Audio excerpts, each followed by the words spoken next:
Buenas noches, bienvenidos a un capítulo más de Escena del Crimen. Hoy nos vamos a ir tan solo unos pocos años en el tiempo, en el año 2019, para precisar. Un crimen cruel, uno de esos asesinatos múltiples de los que es difícil hablar, no solo por el hecho básico y principal de la pérdida de una vida humana, sino que habían chicos, habían niños entre las víctimas de un grupo de abigeos.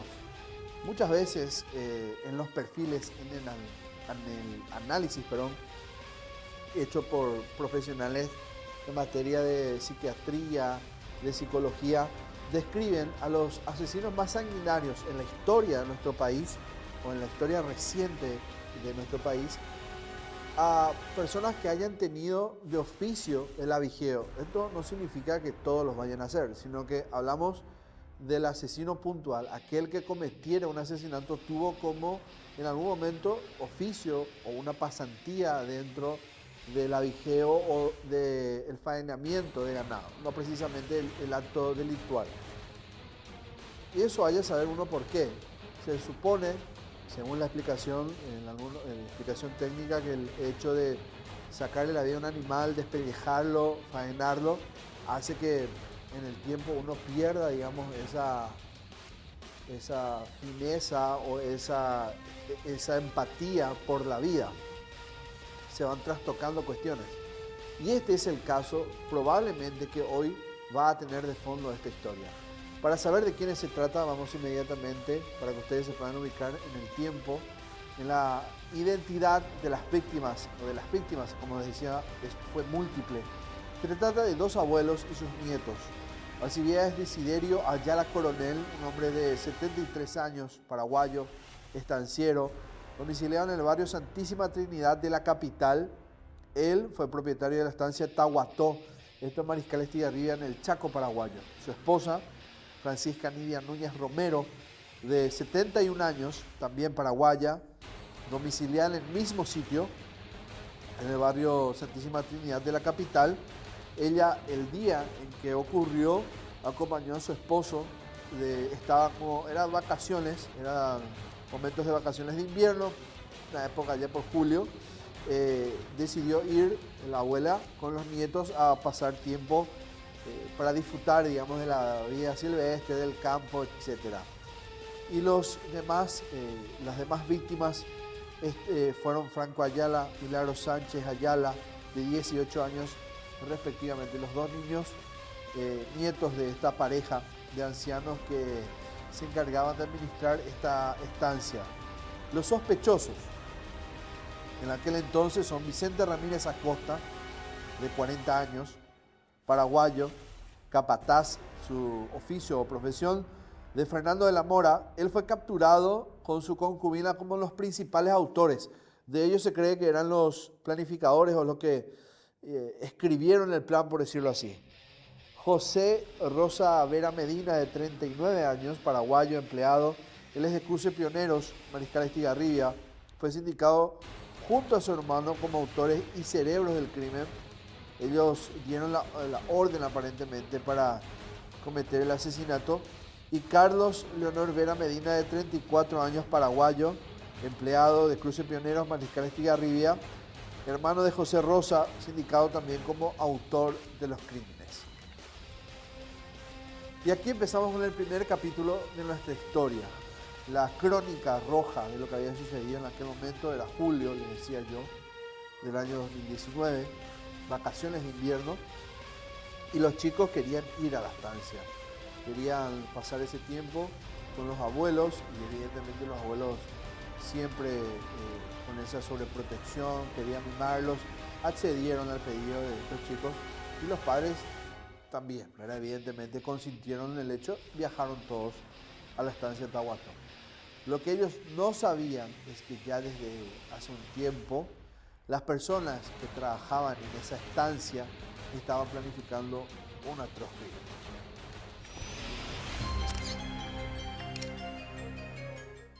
¿Qué pasó?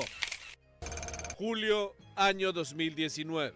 La paz de la estancia chaqueña parecía el lugar perfecto para disfrutar de las vacaciones de invierno. 10 días iban a quedar los niños de 7 y 10 años con sus abuelos, pero la inmensa Tahuató estaba más silenciosa que nunca, cuando los padres de ambos niños decidieron ir a visitarlos. Una semana había pasado y ya no tenían noticias de ellos. Estaban completamente desconectados y la situación empezó a ser llamativa. Era el 14 de julio de aquel año cuando llegaron hasta la comisaría sexta de Mariscal Estigarribia, en el departamento de Boquerón, a más de 520 kilómetros de la capital. Al llegar, observaron que el árido suelo aún tenía rastros de las enormes ruedas de los camiones que dejaron la estancia, y el lugar estaba completamente saqueado. En ese sitio no solo vivían Alcibiades Desiderio Ayala Coronel y su esposa Francisca, también debían estar el capataz Vicente Romero, su mujer, los hijos de ellos. Sin embargo, el lugar estaba desolado. Luego de un minucioso recorrido por todo el sitio, la mamá de los niños, Nidia Elizabeth Ayala, decidió revisar una cámara séptica al costado del establecimiento. Lo primero que vio fueron 2 cuerpos en el fondo flotando. Era un adulto y uno de sus niños. Inmediatamente avisó al fiscal Andrés Arriola. Eran las 11:15 del domingo, cuando los trabajos de rescate iniciaron. Bajo los 2 cuerpos estaban los otros 2. Los cadáveres estaban en avanzado estado de putrefacción. En el bolsillo de una de las víctimas había 1.200.000 yuanes. Simplemente no se percasaron de eso porque llevaban una billetera y otros objetos de valor. El fiscal ordenó que sean llevados a la morgue judicial de Asunción para ser inspeccionados. Un par de días antes del hallazgo, los familiares de los fallecidos, al no poder contactar con ellos ni los encargados de cuidar el lugar, pidieron a un trabajador residente, también de la zona, que fuera a ver cómo estaban, y el empleado llamativamente reportó que estaba todo bien. Solo dijo que el único inconveniente era que la señal no alcanzaba bien en ese sitio, y por eso la mayor parte del tiempo estaban incomunicados.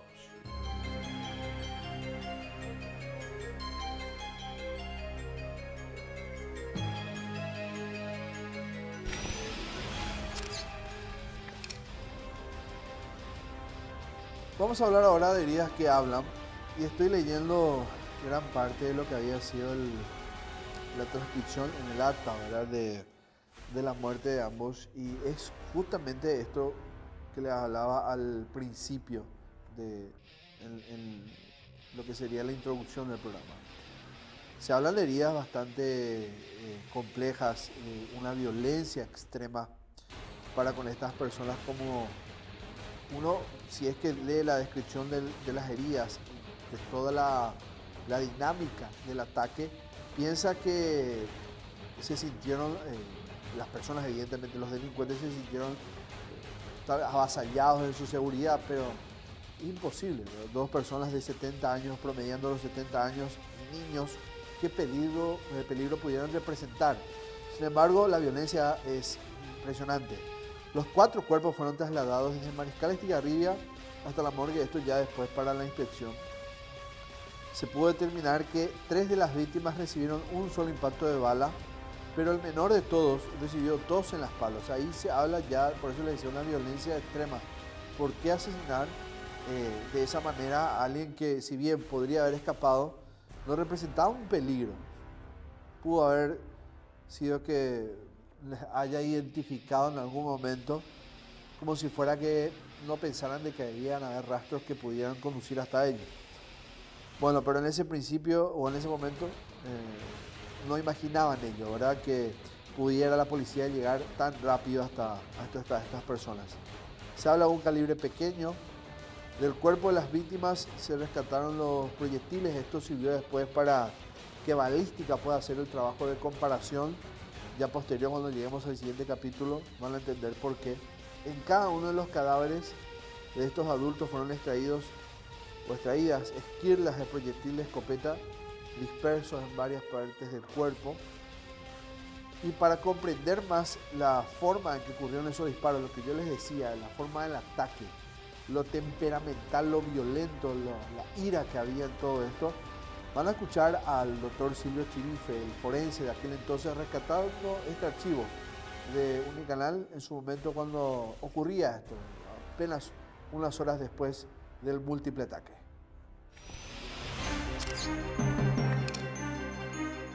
Ejecutados de rodillas. El médico forense Silvio Chirife fue el encargado de realizar la inspección de los 4 cuerpos que llegaron desde Mariscal Estigarribia hasta Asunción. Según su reporte, por lo menos una semana llevaban ya de fallecidos. Bueno, aproximadamente, según nuestro estudio y cálculo, aproximadamente entre 6 a 8 días de la data de la muerte de estas personas. Con exactitud es difícil ya de determinar, pero según nuestro cálculo, conforme a la descomposición cadavérica, que el cuerpo está en un periodo efisematoso, pues hacemos el cálculo entre 6 a 8 días aproximadamente la data de muerte. ¿En agua estaban los cuerpos? Aparentemente sí, ¿verdad? Había cuerpos la cual impresionaba que realmente estaban en un lugar donde había agua o un lugar bastante húmedo. ¿Y esto puede acelerar o retroceder o retrasar el Depende periodo? mucho de la temperatura, del lugar. Eso ya muchas veces escapa también a nuestra posibilidad de hacer un cálculo exacto de la data de muerte. En el procedimiento, el forense confirmó también que las víctimas recibieron disparos de una escopeta. La causa de muerte, todas pudimos confirmar que fueron por disparo de arma de fuego. Aparentemente fueron escopetas, ¿verdad? Ya que tuvimos la oportunidad de recolectar varios materiales compatibles con proyectil de arma de fuego deformado y que podría corresponder a escopeta. Cada uno de ellos fue herido con un impacto de bala. Este se desintegró al ingresar a sus cuerpos. Por la forma en que los adultos recibieron el disparo, el médico determinó que podría tratarse de una ejecución realizada con ellas de rodillas. En el caso del señor y la señora, llama la atención, podría ser que estén arrodillados o acostados en el piso por la proyección, porque es de arriba hacia abajo, de adelante hacia atrás. Entonces da la impresión de que realmente fueron disparados estando acostados o arrodillados, puede ser. No pudimos constatar otro tipo de lesión en el cuerpo de estas víctimas. Aparentemente fueron disparos certeros y algunos de ellos a muy corta distancia. En el caso del señor, específicamente fue en la región mamaria izquierda, con proyección de arriba hacia abajo, hacia adelante hacia atrás, y se han alojado hacia el lado derecho del cuerpo, en la región posterior del cuerpo de la víctima. Un área de aproximadamente 20-25 centímetros en la cual entraron esos proyectiles y fueron distribuidos hacia el interior del cuerpo y fueron constatados por radiografía 10 de estos materiales, de los cuales pudimos recuperar 6.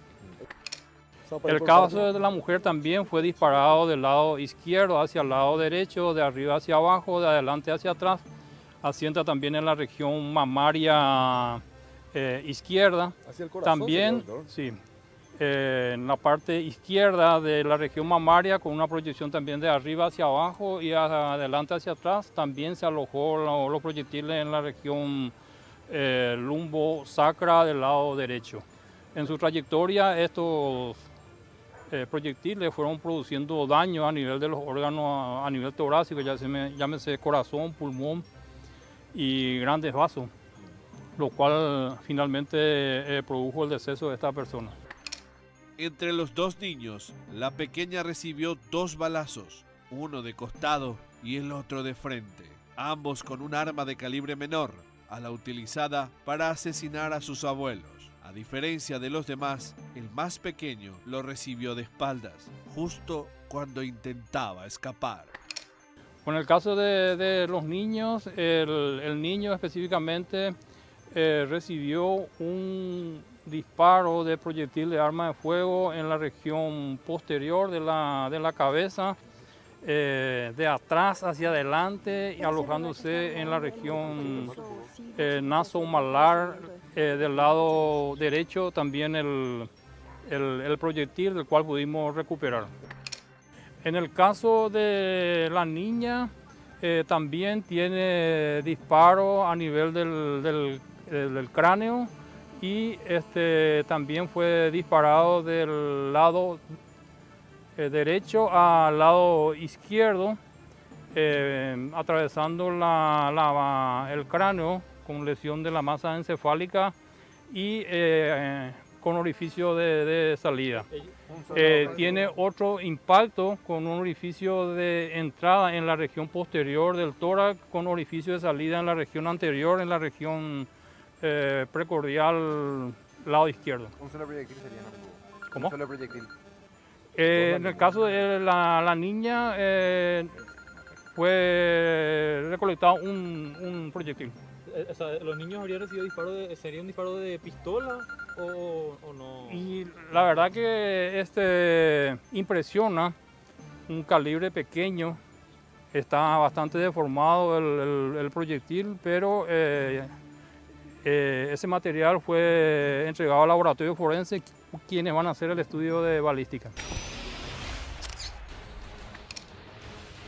Escucharon, fueron ejecutados de rodillas y eso habla del nivel violento, extremo en el que llevaban estas personas. Vamos a hacer la primera pausa en escena del crimen y al volver van a tener evidentemente la continuidad de la investigación, cómo llegan hasta los autores del hecho y evidentemente cómo termina esta historia.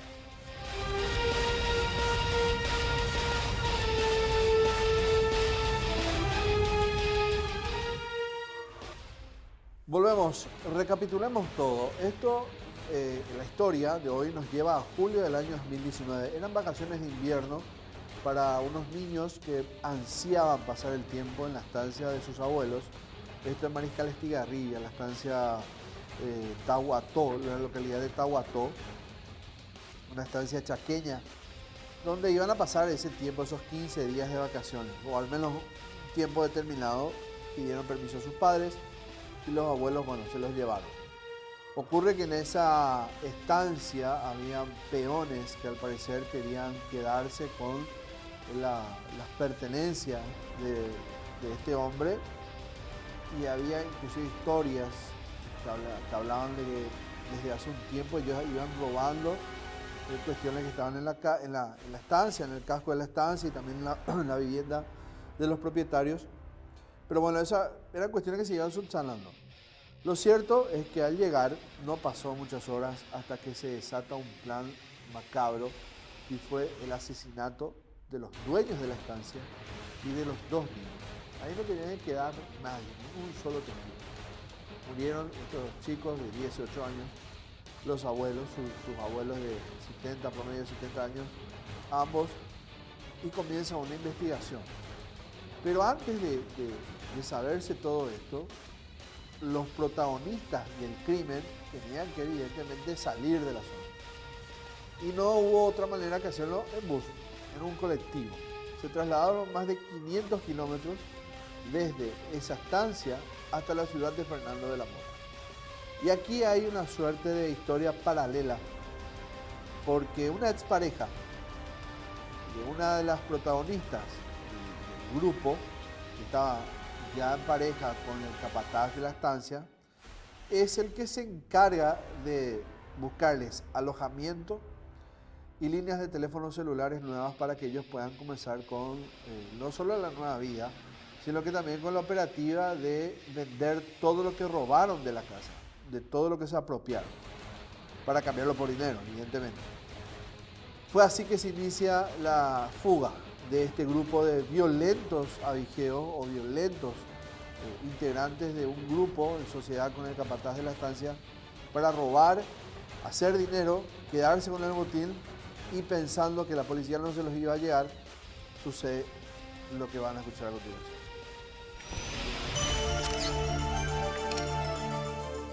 A 540 kilómetros. Esta es la distancia aproximadamente que recorrieron Vicente Ramírez desde la lejana localidad de Mariscal Estigarribia hasta una residencia en Fernando de la Mora. Allí se escondió durante todo el tiempo posterior al crimen, hasta que la Policía Nacional logró ubicarlos. Quiero antes que nada felicitar al personal de homicidio y todo el equipo de investigaciones que llegó hasta este lugar clave, donde hemos procedido a la detención del que sería el capataz de aquella estancia. Hemos encontrado elementos, instrumentos que son utilizados en la propia estancia, ¿verdad? Que los relacionan directamente también. Hay 2 armas incautadas que se tienen que peritar seguramente para determinar. ¿A quién le pertenecerían, comisario, esas armas? No sé, realmente no tenemos esa información porque estaban en este lugar. Ellos lo que dicen es que pertenece al grupo que los trajo hasta aquí, que los acompañó hasta aquí, y refieren incluso que fueron coaccionados para participar o para estar en ese... ¿Tuvieron amenaza? No es que fue un ofrecimiento y estuvieron de acuerdo, comisario. Bueno, ellos refieren de esa forma, ¿verdad? Eso tenemos que corroborar realmente si fue así. Es decir, que han sido tomados de rehén mientras el grupo de avigeos homicidas mataban a su patrón. Bueno, no, es lo que da a entender. No tanto así. En realidad los tenía amenazados por su familia. El capataz era amenazado de que a su familia le iba a ocurrir algo, ¿sí? Si es que él no colaboraba. Bueno, ellos dicen que hace 22 días aproximadamente fueron apareciendo ellos por el lugar. Él le conoce creo que a una de las personas, el resto dice que es desconocida para él. El rastro que siguió la policía era una única pista, considerando que nada se sabía de él y su esposa posterior al crimen. A sus 40 años, Vicente no tenía antecedentes. Trabajaba como capataz de estancia en Tahuató desde hacía apenas 3 meses, antes del múltiple asesinato. Aunque no tenía buenas referencias trabajando en otros establecimientos, la familia decidió darle la oportunidad por recomendación de una persona. ¿Qué tipo de conflicto no mencionaron eso? No, tampoco.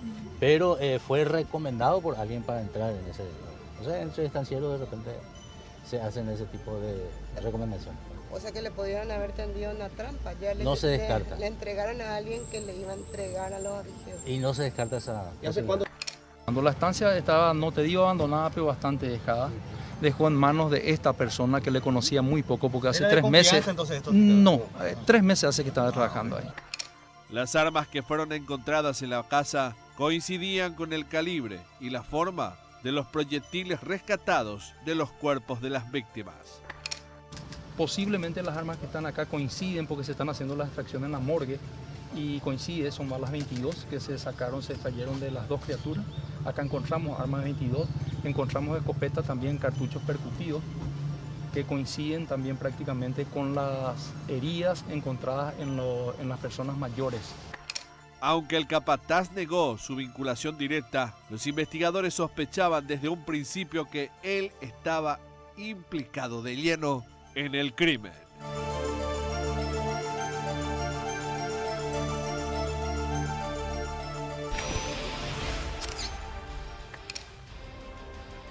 Una vez detenidos, ya después del rastrillaje y la trazabilidad que hizo la policía para llegar a identificar a miembros del grupo, y no solo a ellos, sino que a los cómplices, a quienes al que en realidad es uno solo, al que le consiguió albergue y los teléfonos, está uno de ellos que pasa a ser protagonista otra vez dentro de toda esta historia, y es Vicente Ramírez.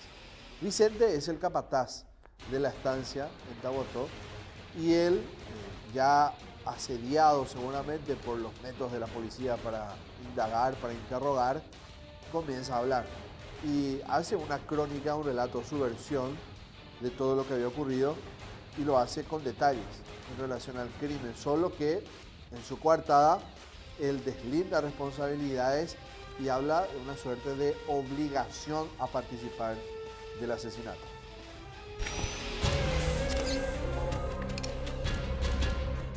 El capataz confesó.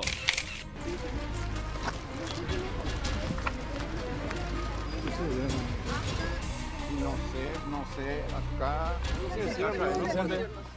¿Qué pasó con el asesinato con esta pareja? ¿Fuiste vos el que ideaste todo esto o te amenazaron para hacer? ¿Es cierto que te amenazaban, Vicente? Ellos te acompañaron hasta acá cuando... Después hablamos, después hablamos, sí. ¿Qué te amenazaron, Vicente? ¿Tenés miedo por tu vida ahora? ¿Quién te amenazaba, Vicente? ¿Qué te decían? Vicente, ¿vos viste cuando mataron a esas criaturas? Bueno, Vicente está llorando. Lo van a ingresar al sector. Aunque las pruebas eran claras en su contra, Vicente Ramírez sostuvo su versión inicial. El capataz de la estancia Tahuató de la familia Ayala Coronel dijo que fue obligado a participar en el esquema que tenía como objetivo el robo del ganado. Durante su confesión, contó cómo empezó a orquestarse el plan. Un mes 15 días o planear pedir. No, pues visitas. A un agente estancia. Ojo y ureja e hice. Ya entiendan los animales.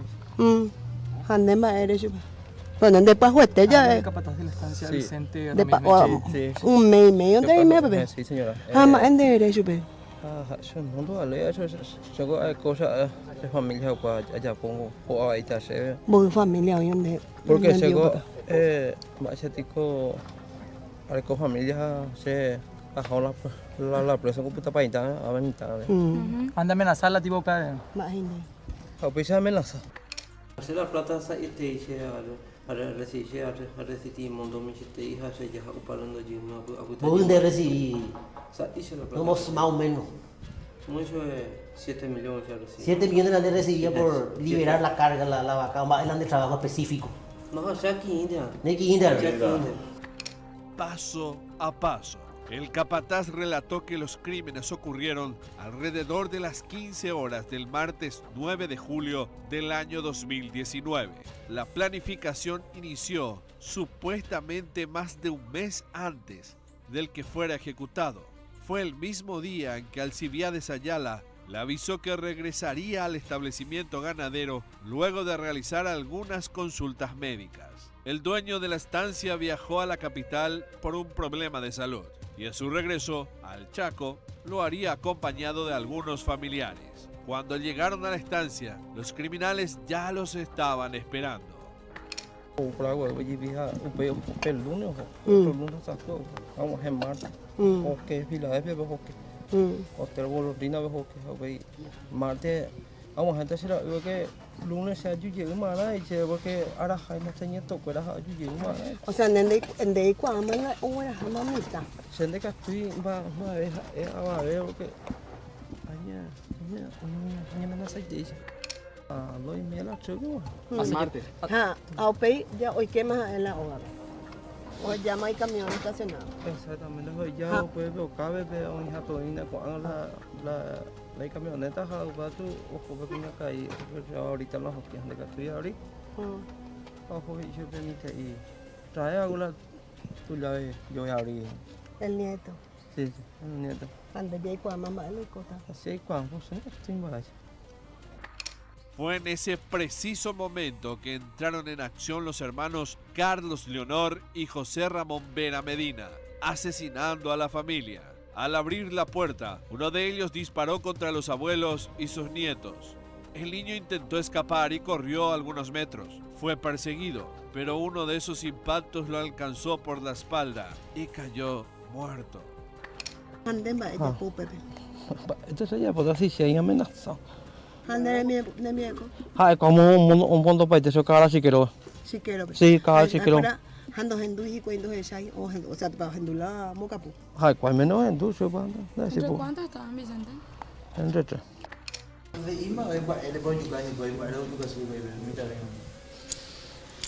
De hija de Juan va en y se está reconociendo se reyucamita.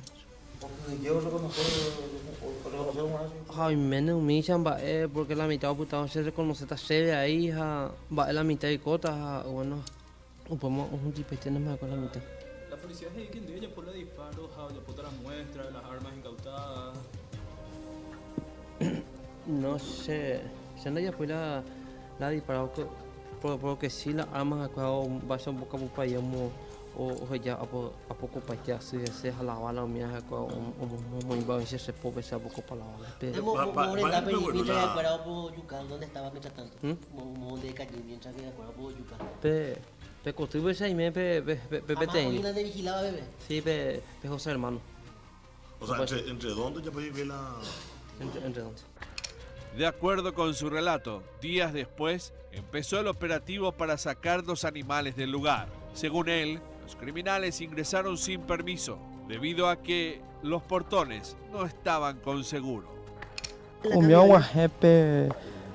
Viernes, las 9 de la noche en la camión. Viernes, obrero yo, Roqueta Pérez, pesado la 10, la 8. Se me va a terminar, nada sabe maricar arriba. Nos en la pasaje. Con todo esto, la versión de Vicente Ramírez no terminaba de convencer a la policía, mucho menos a la fiscalía. De hecho, el agente del Ministerio Público encargado de la investigación planteó la siguiente hipótesis.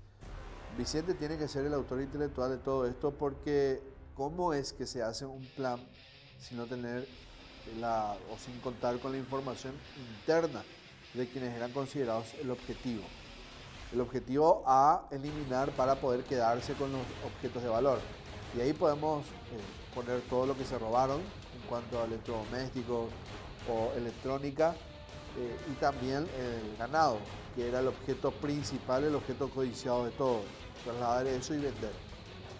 Entonces con esto Vicente Ramírez no perdía la calidad de sospechoso principal y a su vez su pareja también pasaba a ser sospechada no solo de la complicidad sino que también de haber frustrado la persecución penal al no dar aviso de lo que estaba ocurriendo. Mover tanto ganado requería de mucha estructura y tiempo suficiente para que en el caso de que no esté de acuerdo con lo que estaba ocurriendo, y ahí ya se refieren otra vez a los dos, dar aviso a las autoridades. Y esto no sucedió. Así fue que atrapan al resto. La policía estaba acechando a todo el grupo y prácticamente desbaratando la banda.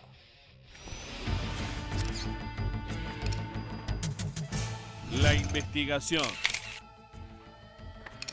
El robo de ganado es el motivo principal. ¿No hay venganza, algo que ocurrió antes con los abuelos de los chicos? Para nada. Era por negocio y el motivo era por plata. Hubo una propuesta, ¿verdad? Vamos a matarle a tu patrón para vender los animales. ¿Se le pagó un monto? No habla de ese monto, no habla de ese monto. Vamos a matarle a tu patrón, eso quiere decir que hay un cerebro que no sería el capataz, que todavía no fue detenido. Así mismo, estamos atrás de eso. Que estaría en la zona de Filadelfia. Está identificado, no queremos dar nombre por procedimiento, está identificado. Pese a que insistía en su inocencia, Vicente Ramírez Acosta fue considerado por el Ministerio Público como uno de los autores principales del homicidio. Incluso se hablaba de que sería el autor intelectual. Su pareja, Elizabeth Duarte Villalba, fue declarada por los investigadores cómplice por haber tenido conocimiento del crimen y el hurto de estos animales y no avisar a las autoridades sobre lo que ocurrió. Hay sospecha fuerte que él es el principal. Él da otros nombres y acá algunos testigos también dan otros nombres. Estamos atrás de estas personas y ahí se esclarecería por completo. La captura de Vicente Ramírez fue clave para identificar a los demás involucrados y determinar el grado de participación de cada uno de ellos en el esquema criminal que produjo el cuádruple crimen.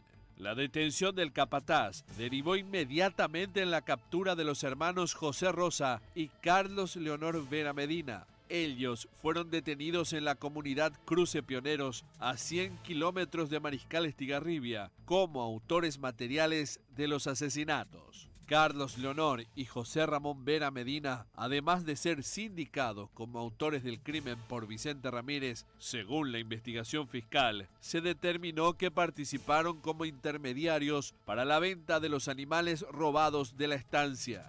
También fueron ellos quienes consiguieron los camiones para trasladar el ganado. Cerrando el círculo de implicados, los investigadores llegaron a Hugo Penayo y Alberto Chamorro. Ellos fueron choferes de los camiones y estaban encargados de trasladar los animales vacunos desde el Chaco paraguayo hasta la zona de Concepción, al frigorífico Atenas Food. Donde pueden observar cualquier cantidad de guías de traslado y otras documentaciones privadas del propietario. Esa es la guía que se utilizó para el transporte de los animales, esa otra guía que vemos allá. Es una parecida, vamos a hacer peritar y vamos a ver cuál fue. Por eso todas estas documentaciones de a uno vamos a ir peritando. Cesareo Antonio Duarte Galeano, con antecedentes por abigeato, gestionó a través de la Cenaxa su marca para las guías de traslados de los vacunos y además negoció la compra y la venta de los animales de la estancia Tahuató con el frigorífico donde acabaron los animales.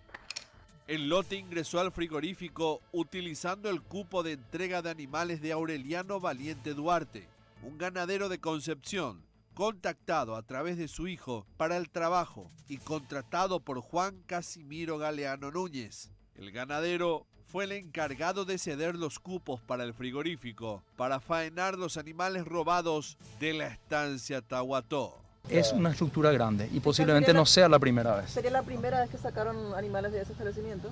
De ese establecimiento sí, pero allá tenemos otro caso parecido que sacaron como 4 camiones y se salvaron 2 personas porque se internaron en el monte. Por eso se salvaron. Porque Es decir, no sería la primera vez que maten a alguien. El caso más emblemático es Águila Negra, el homicidio de Martina Trotle. Y sí, pero esa data de muchos años atrás. Yo creo que 40, 30 años atrás data eso. No, hace 2000... 2 años aproximadamente. No, 2012 aproximadamente, Martina Trotle. 2010 por ahí. Ahora, fiscal, estamos hablando de una estructura que asesina para robar animales. Así mismo, asesina criaturas. Se recuperó parte o gran parte de las cabezas de ganado robadas. Había una presunción entre 90 y 100 que fueron sustraídas, que fueron robadas, y más de 80 fueron recuperadas. De ellos, 86, si mal no me falla la memoria, y una de ellas estaba muerta, una vaca. Es decir, en todo el tiempo que transcurrió, fue prácticamente una semana, o toda la operativa, digamos, del robo, solo pudieron faenar una de estas vacas. Todas fueron vendidas a una firma en Belén, en la localidad de Belén, departamento de Concepción. Y dentro de todo esto también habían funcionarios del Estado comprometidos con la operativa, eran cómplices. ¿Por qué? Porque para mover semejante cantidad de ganado necesitaban una guía de traslado, esa fue adulterada, documentación en general que tiene que ser proporcionada para que se pueda vender y no levantar sospechas. Bueno, todo eso fue desmantelado por la investigación al momento en que iban encontrando pistas de hacia dónde querían mover semejante cantidad de vacas. Por eso es que parte del plan falla, al ser el botín tan ostentoso en cuanto a su movimiento y a la cantidad de personas comprometidas para mover, es que el grupo comienza a caer de poco y también cae la coartada de la mayoría de ellos, quienes negaban ser parte del grupo o estar comprometidos en la planificación. Así fue como recuperaron gran parte del botín y también la policía y la fiscalía cada vez se acercaban más a aclarar el crimen.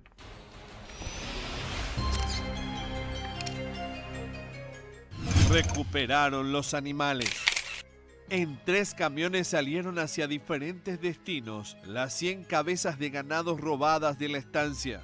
2 de los camiones fueron llevados al frigorífico ubicado en la ciudad de Belén, en el departamento de Concepción. En ese sitio fueron vendidos por 3 millones de guaraníes cada uno, con un precio fijado en dólares. La venta total fue por 261 millones de guaraníes. Una gran cantidad de las cabezas de ganado remarcadas y vendidas en Belén, en el departamento de Concepción, fueron rescatadas por los intervinientes. En total, 86 fueron recuperadas con vida. La investigación fiscal reveló que, por la forma en que esos animales fueron trasladados, hubiera sido difícil que el frigorífico se percate de que eran animales robados. Los documentos que presentaron los vendedores estaban formalmente elaborados con todos los requisitos legales para ser transportados y el negocio, en apariencia, se había hecho conforme la ley. Las guías de traslado, cuando pasan por Colcat, ¿a qué empresa pertenecían o era de la misma empresa de este señor? De la misma empresa, marca. la misma marca y se metió por un cupo. Supuestamente pasó legalmente, pero eso vamos a investigar, es muy prematuro todavía. Tenemos una cantidad de guías que incautamos acá, las guías utilizadas posiblemente, o la solicitud de guías utilizadas que el viernes se sacaron. La guía de traslado fue encontrada en el lugar. Con ella pasó todos los puestos de verificación a lo largo de todo el trayecto, desde Mariscal Estigarribia hasta Belén. El documento llevaba el sello de Senaxa. Estaba completo en cuanto a los datos y las firmas de los responsables. Aparentemente son auténticas, yo no puedo decir eso, no puedo corroborar porque tiene que venir un perito a aclarar eso, ¿verdad? Que voy a pedir la intervención de un perito, pero posiblemente se hizo todo legal. Pero, o sea, son documentos auténticos, así mismo, supuestamente. Al conocerse los procedimientos, el Servicio Nacional de Calidad y Salud Animal emitió un comunicado donde explicó que el viernes 12 de julio se presentó ante la oficina central de la institución Cesáreo Antonio Duarte Galeano, confirmando su participación en el esquema criminal. ¿En qué vinieron ellos? Eso vamos a ver porque esta gente hurtó esos documentos y acá encontramos en cantidad. No sabemos de dónde. No sabemos de dónde, como te digo. Muchos elementos de la estancia vinimos a encontrar acá. ¿Guías de traslado? Guía de traslado. Luego de ser trasladados, los animales pasaron por una inspección veterinaria oficial para poder ser vendidas. Luego de recuperarlos, el equipo fiscal encargado de la investigación ordenó que sean llevados a la sede de la Rural Regional de Concepción para el resguardo. Toda esta situación dejó a la Senaxa bajo la lupa de la Fiscalía. El fiscal Celso Morales fue el encargado de abrir una carpeta para indagar sobre las verdaderas circunstancias en que ocurrieron los hechos. Así se logró la identificación de Miguel Ángel González Abreu, actualmente exfuncionario de Senaxa, ligado al grupo criminal.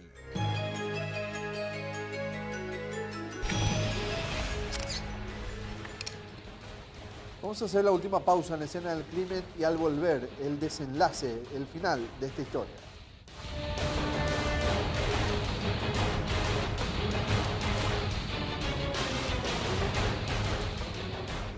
Parte final de esta historia, recapitulando todo, un resumen rápido.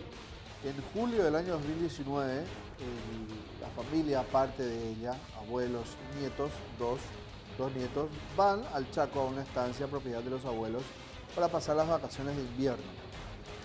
En esas horas todo iba bien, estos niños estaban acostumbrados a visitar, por eso es que las ganas de ir a disfrutar un poco del campo estaba ahí a flor de piel y lo estaban haciendo, estaban disfrutando de esas vacaciones, hasta que una orden de ejecutar un plan comienza a teñir esas vacaciones de sangre.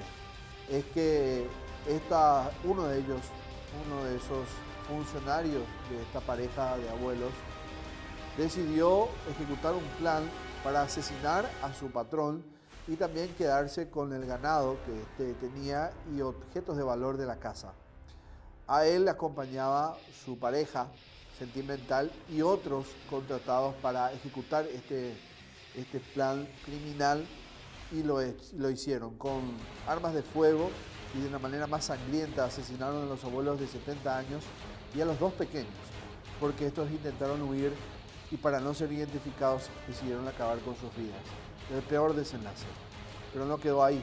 La policía comenzó con la investigación y evidentemente que lo primero era dudar de los empleados de la estancia porque no estaban al momento en que se dio notificación de lo que había ocurrido, y esto fue porque los padres de estos niños, en preocupación de saber cómo estaban los chicos, no recibieron retorno de los abuelos, y ahí se percatan al viajar al Chaco de la dantesca escena.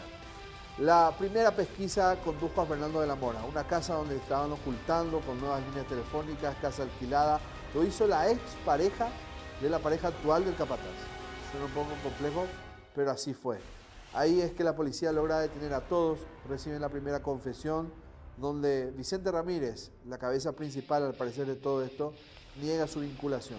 Pero en el avance de la investigación queda comprometido por una serie de indicios que estaban expuestos al aire. Lo cierto es que todos esos elementos los comprometen y los llevan a las primeras audiencias del Ministerio Público y a prisión preventiva. Todos ellos están en cárceles diferentes a estas alturas, pero en suspenso, porque no hay condena para todos.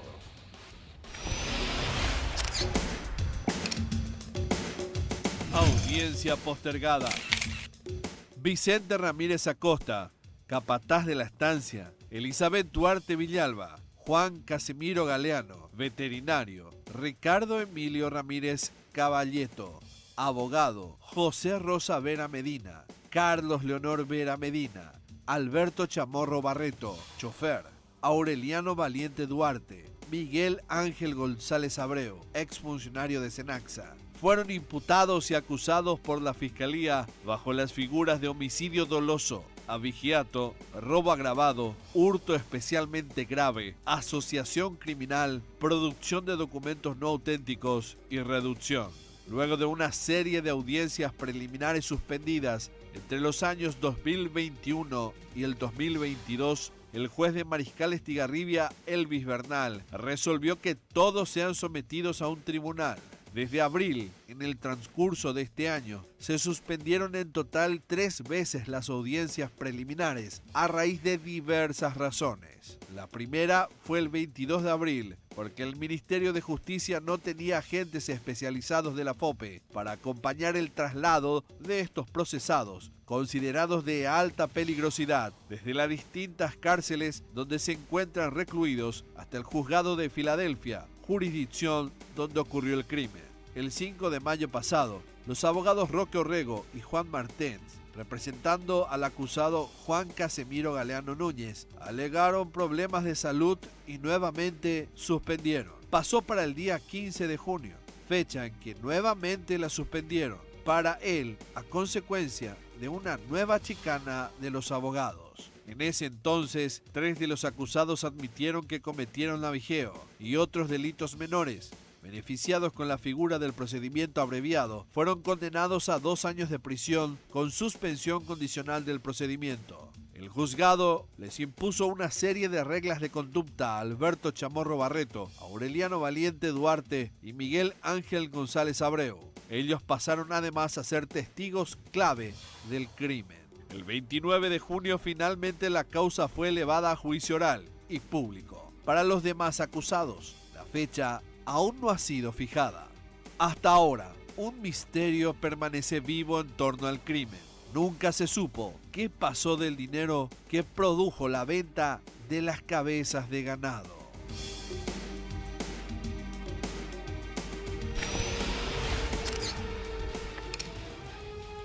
Final de este capítulo de Escena del Crimen y a la espera evidentemente de que en algún momento estas personas reciban la condena necesaria por el crimen que habían cometido. Vaya a la memoria de esta familia, este programa lo dedicamos para ellos y evidentemente que ocurrió hace tan poco que seguramente la herida sigue ahí flotando, así que el pedido de justicia para todos ellos, para los abuelos, para estos niños. No se olviden que este capítulo, al igual que todos de las 5 temporadas que lleva Escena del Crimen, los van a encontrar en nuestro canal de YouTube, que está dentro de un canal. Todos los capítulos están ahí, así que pueden volver a vivirlo. Nos vamos a reencontrar la próxima semana en un nuevo capítulo de Escena del Crimen.